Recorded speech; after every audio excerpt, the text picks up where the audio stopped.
દેડિયાપાડામાંથી સૌથી મોટા સમાચાર સામે આવી રહ્યા છે। જે બાળકની સતત ચર્ચાઓ ચાલી રહી હતી, જે હાલ ચૈતર વસાવાને જે જેલની સજા ફટકારવામાં આવી, એની સાથે જે બાળક પણ જેલમાં હતું તેને લઈને ચર્ચાઓ ચાલી રહી હતી કે બાળકનો શું વાંક। હવે બાળકને લઈને મોટા સમાચાર સામે આવ્યા છે કે હવે એ બાળક જેલમાં નહીં રહે, એ બાળક જલ્દી જ જેલમાંથી બહાર આવવાનું છે।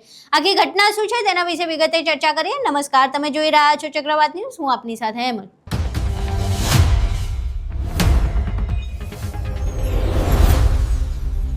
દેડિયાપાડામાં હાલ ચૈતર વસાવાના સમર્થનમાં રેલી અને સભાનું આયોજન કરવામાં આવ્યું છે। મોટી સંખ્યામાં આદિવાસીઓ એક થયા છે અને ચૈતર વસાવાના સમર્થનમાં શક્તિ પ્રદર્શન કરી રહ્યા છે। હવે ચૈતર વસાવાના સમર્થનમાં રેલી અને સભા શા માટે કરવામાં આવી રહી છે, તો વનકર્મી પર હુમલો અને ફાયરિંગના 2023ના એક કેસમાં ચૈતર વસાવા સહિત 9 લોકોને સેશન્સ કોર્ટ દ્વારા 7 વર્ષની સજા ફટકારવામાં આવી હતી।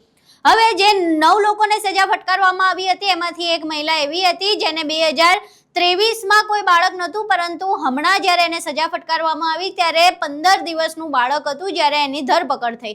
15 દિવસના બાળક સાથે તે જેલમાં હતી અને હવે એવા સમાચાર સામે આવ્યા છે કે એ બાળક જેલની બહાર આવશે। જોકે જેવી જ આ મહિલાની ધરપકડ થઈ હતી ને એની સાથે જે નવજાત બાળક હતું તેને લઈને ત્યારથી લઈને અત્યાર સુધી સતત ચર્ચાઓ ચાલી રહી હતી કે બાળકનો શું વાંક। એવામાં એ સમાચાર સામે આવ્યા છે કે બાળક હવે જેલની બહાર આવવાનું છે।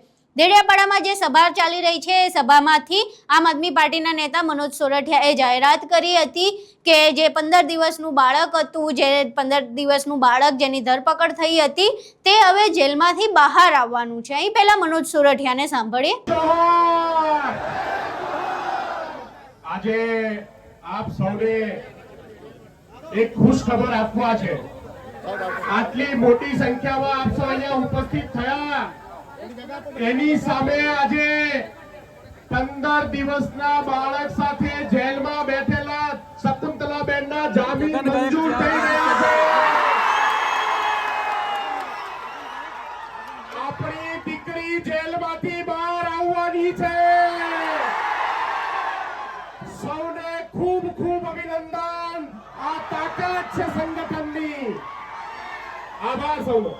અહીં તમે મનોજ સોરઠિયાને સાંભળ્યા। હવે મનોજ સોરઠિયાએ આ સાથે શકુંતલાબેનની પણ વાત કરી છે કે શકુંતલાબેનને પણ જામીન મળ્યા છે, પરંતુ શકુંતલાબેનને જામીન મળ્યા છે કે કેમ એની હજુ સુધી પુષ્ટિ થઈ શકી નથી, પરંતુ એ વાત કન્ફર્મ છે કે જે બાળક છે બાળક હવે બહાર આવવાનું છે। હવે બાળક એની માતા સાથે બહાર આવે છે કે પછી એના પિતાને બાળકની કસ્ટડી સોંપવામાં આવે છે, એ તમામ પ્રશ્નો હજુ ઊભા છે।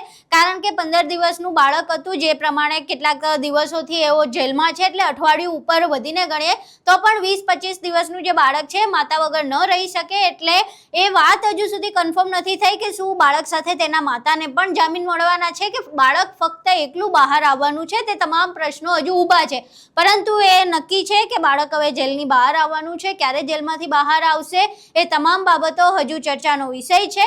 પરંતુ જે પ્રમાણે મનોજ સોરઠિયાએ જાહેરાત કરી હતી અને જાહેરાત બાદ તમે જે આદિવાસીઓનો હર્ષોલ્લાસ છે તેનો અવાજ જોઈ શકો છો, એ દ્રશ્યો જોઈ શકો છો, જેમાં આપણે સ્પષ્ટપણે જોઈ શકીએ છીએ કે જે આદિવાસી બાળક જેનો કાંઈ જ વાંક નહોતો, કારણ કે 2023નો કેસ હતો, 2023માં એ બાળકે પૃથ્વી પર જન્મ પણ નહોતો લીધો, એટલે આખા ગુનામાં ક્યાંય તેની સંડોવણી નથી। તેમ છતાં જો એને એક દિવસ પણ જેલમાં રહીને સજા ભોગવવી પડે તો એ ખોટું છે અને એના કારણે આદિવાસી સમાજથી લઈને આખા ગુજરાતભરમાં એ વાતનો રંજ હતો કે આ બાળકની કોઈ ભૂલ નથી, આ બાળકનો કોઈ વાંક નથી, તો પછી એને સજા શા માટે મળી રહી છે। હવે આખી ઘટનામાં એક સારા સમાચાર એ છે કે બાળક જેલની બહાર આવવાનું છે, પરંતુ જે પ્રમાણે આટલા દિવસ પણ બાળક જેલમાં હતું તેનું શું વળતર મળશે કંઈ, એ પણ એક મહત્વનો પ્રશ્ન છે।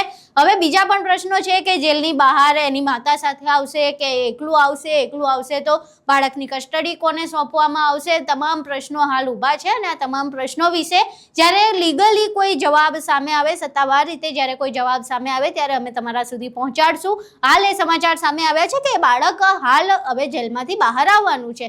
આખો તમે વિડીયો જોયો। હવે વિડીયો જોયા બાદ તમારું આ ઘટનાને લઈને શું માનવું છે, તમારા મંતવ્યો અમને કોમેન્ટ બોક્સમાં જરૂર જણાવજો। વિડીયો પસંદ આવ્યો હોય તો વિડીયોને લાઇક કરજો, શેર કરજો અને અમારી ચેનલને સબસ્ક્રાઇબ કરવાનું ભૂલશો નહીં। નમસ્કાર।